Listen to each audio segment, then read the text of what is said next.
This man was in love with his daughter and killed her so nobody else could have her. The case that I'm about to explain took place in America on August 17th, 2019. And I'm going to warn you, this is absolutely messed up. Zaria Bergs was a 15-year-old girl who lived in North Carolina. Zaria's parents had her in their mid-teens around the ages 16 to 17. After Zaria was born, their relationship didn't last long. Aisha, who was Zaria's mother, got full custody due to her father Joshua having a criminal record. But Zaria would visit Joshua on the weekends. From the outside looking in, Joshua looked like a loving father. He would always post pictures of her on social media and talked about how much he loved her. Zaria was in high school and was starting her sophomore year. However, the pictures that he shared were not the reality of the situation. On August 17th, 2019, Zaria got ready to spend the weekend with her father. Joshua arrived at the home where Zaria lived and picked her up in his truck.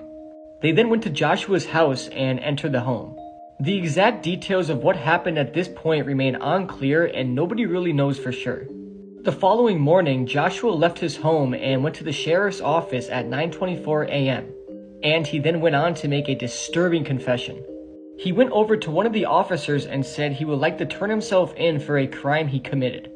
The officer then asked for Joshua's name so they can put it into the system. But Joshua stopped and said his name wouldn't be in the system and that the crime he committed had just occurred.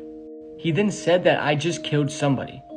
After hearing this, the officer got the attention of other officers who were at the station at the time.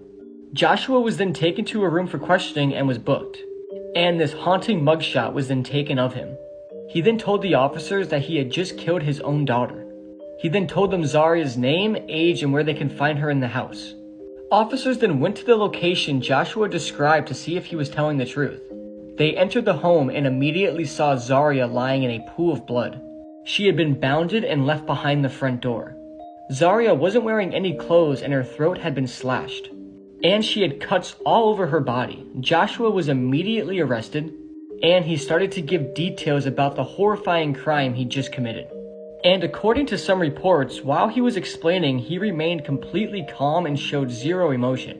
An autopsy was done on Zaria's body, and it was found she suffered extreme psychological and physical torture over 22 hours. Joshua attacked her and tied her up and then forced himself upon his own daughter for nearly a whole day. During these hours, at some point, Joshua tried to suffocate and strangle Zaria to death, but these attempts didn't work as he planned. At this point, after 22 hours of horrific torture, he used a knife to cut her throat, killing her. And the autopsy said the cut was extremely deep. People who worked on this case said it was probably the most messed up case of their career. People just wanted to know why Joshua would do this to his own daughter. People then began to look for hints on why Joshua did this. Someone then noticed a disturbing post on his Facebook. He posted a photo of him showing off large knives with the caption saying, "I just really like cutting people. Oops, I meant things. I like cutting things." The knives in the post are believed to be the ones that he used to kill his own daughter.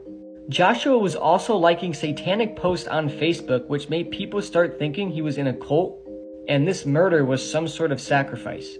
People that knew Zaria started to speak out, and according to some friends, Zaria had told them that her father had become way more agitated and angry, and she told her friends she was concerned about seeing him on the weekends. Due to Joshua's mugshot photo, people realized that he seemed to be on an illegal substance. Most people believed it was meth. For the motive behind the killing, Joshua gave many reasons, and changed his reasons multiple times. He said he killed his daughter to get back at his ex, who was Zaria's mother, and is said he wanted revenge, but for what is unclear. He then changed his motive and said he struggled with lust and control.